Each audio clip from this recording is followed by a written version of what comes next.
सो हे guys, अस्सलाम वालेकुम, welcome back to my YouTube channel Z K English mastery. तो जैसा कि आप सब जानते हैं, पिछले वीडियो में मैंने आपको शॉर्ट और क्रिस्प समरी दी थी the Waste Land by T S. Eliot की। और इस वीडियो में, क्योंकि पिछले वीडियो को लॉन्ग और लेंदी ना बनाने के कारण आप लोगों के लिए मैं एक सेपरेट वीडियो लाई हूँ about the themes of the Waste Land. So इस पोएम के 4 थीम्स हैं और चारों ही काफी इम्पोर्टेंट है। इसे हमें थोड़ा डिटेल में डिस्कस करना पड़ेगा। इसी वजह से डोंट वरी, मैंने ये थोड़ा कंफ्यूजिंग पोएम है, बट डोंट वरी, बहुत लोग कंफ्यूज हो जाते हैं इस पोएम को पढ़कर। पर मैं हूं ना, आज हम सिंपल लैंग्वेज में समझेंगे इसकी major themes. Let's go. So सबसे पहले टाइटल पे ध्यान दो। टाइटल क्या है? The Waste Land. ये नाम ही बताता है कि ये पोएम एक ऐसी वर्ल्ड को दिखाती है जो स्पिरिचुअली और मॉरली डेड हो चुका है, और इसी आइडिया के अराउंड घूमते हैं इसके themes. Okay, so the Waste Land title पे अगर आप थोड़ा सा गौर करेंगे तो आप देखेंगे कि किस तरह से ये स्पिरिचुअली और मॉरली डेड हो चुका है, इस बारे को सिंबलाइज कर रहा है। Alright, so let's get to the very first theme, जो कि है फ्रैगमेंटेशन। थीम नंबर 1 है फ्रैगमेंटेशन, मतलब टूट फूट। ये पोएम अलग लैंग्वेजेस, कल्चर्स और हिस्टोरिकल रेफरेंसेस से भरी हुई है। एक जैसा फ्लो नहीं है। क्यों? क्योंकि इलियट दिखाना चाहते हैं कि मॉडर्न लाइफ कितनी डिस्कनेक्टेड हो चुकी है। लोग, कल्चर्स, रिलेशनशिप सब में एक गैप आ गया है, सब अलग अलग हो चुके हैं। कोई भी अंदर से किसी का भला नहीं चाह रहा है, कोई भी काइंड नहीं है। सो इसीलिए the very first theme is fragmentation, मतलब टूट फूट गया है, लोगों का कनेक्शन टूट गया है, स्पिरिचुअली टूट चुका है, मॉरली कनेक्शन टूट चुका है। तो very first theme is fragmentation. Now the second theme is spiritual emptiness. Next theme है स्पिरिचुअल एम्प्टीनेस। पोएम ये दिखाती है कि लोगों के दिल और दिमाग दोनों खाली हो चुके हैं। रिलीजन और फेथ का जो कनेक्शन था वो वीक हो गया है। पहले जहां लाइफ को एक पर्पस लगता था, रिलीजन से मिलता था, अब वो कनेक्शन ही टूट गया है। देखो, लाइफ में जीने का एक पर्पस होता है, हमें एक पर्पस मिलता है। जब हम रिलीजियस बिलीफ लगते हैं तो हमें एक पर्पस मिलता है। हम तकलीफ में भी होते हैं, then we ask God to हमें रिलीफ दे। बट अगर हमारा वो कनेक्शन ही टूट जाए तो हमारे अंदर एक स्पिरिचुअली एम्प्टीनेस आ जाती है। तो लोगों का गॉड से कनेक्शन टूट जाने के कारण एक स्पिरिचुअल एम्प्टीनेस आ चुकी है उनके अंदर, जो कि उन्हें बिल्कुल खाली बना चुका है। ऑलराइट, आई होप आप लोग को समझ आया हो ये सेकेंड पॉइंट, और उनका कनेक्शन ब्रेक हो गया है।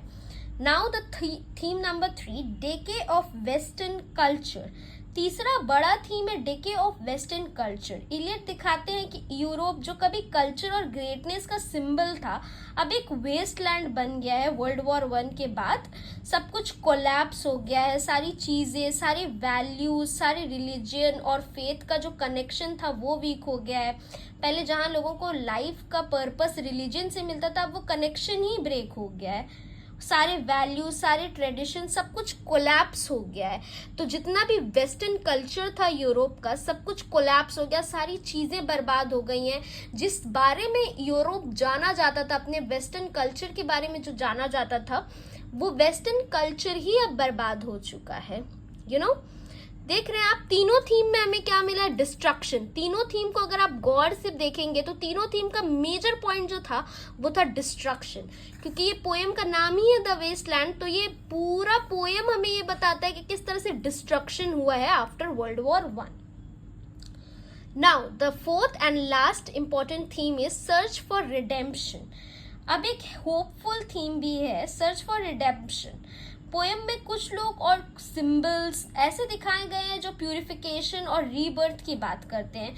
जैसे कि एक स्पिरिचुअल जर्नी हो रही है जिसमें होप है कि एक दिन बड़े वर्ल्ड वॉर फिर से जीवित हो सकता है। ओके, यानी कि पोएम में 3 पॉइंट में तो डिस्ट्रक्शन दिखाया ही है पोएट ने, टी.एस. इलियट में, बट लास्ट में उन्होंने एक होप भी जगाई है कि एक दिन आएगा कि जब ये वर्ल्ड जो है वो फिर से जीवित होगा, ये वर्ल्ड वॉर 1 का जो डिस्ट्रक्शन है वो खत्म हो जाएगा और लोगों के अंदर जीने की एक इच्छा आएगी। क्योंकि वर्ल्ड वॉर 1 के दौरान काफी लोगों ने अपना काफी कुछ खोया है, which resulted to this destruction and this emptiness of spirituality and morality. But don't worry, उन्होंने बताया है, एक होपफुलनेस दी है हम सबको कि एक दिन सारी चीज़ें ठीक हो जाएंगी और सब चीज़ों का जो है वो डिस्ट्रक्शन ख़त्म हो जाएगा, और पोएट ने एक होप सी जताई है हमारे अंदर। All right, so I hope guys कि आपको पोएम की चारों थीम्स काफ़ी क्लियरली, काफ़ी मेजरली समझ आ गई होंगी। और अगर आप डिटेल्ड एक समरी चाहते हैं about this T S. Eliot the Waste Land poem, तो मेरी प्रीवियस वीडियो जाकर देखिए, उसमें मैंने इस पोएम की पूरी इंटायर समरी दी है, and this video is regarding the themes of the Waste Land. अगर आपको ये वीडियो अच्छा लगा हो तो please please don't forget to like, share and subscribe to my YouTube channel guys, क्योंकि यहाँ पे हम लिटरेचर को बनाते हैं ईजी और relatable. Don't forget to subscribe ताकि आपको नेक्स्ट वीडियो जल्द से जल्द देखने को मिले, वो भी बिल्कुल फ्री में। ऑल राइट, और टिल देन मुझे कमेंट सेक्शन में ज़रूर बताइएगा कि मैं क्या नेक्स्ट वीडियो बनाऊँ, आप किस पोएम के बारे में देखना चाहें, और मिलकर लिटरेचर को बनाते हैं ईजी और मिलकर सीखते हैं literature. Till then bye bye, अल्लाह हाफिज़।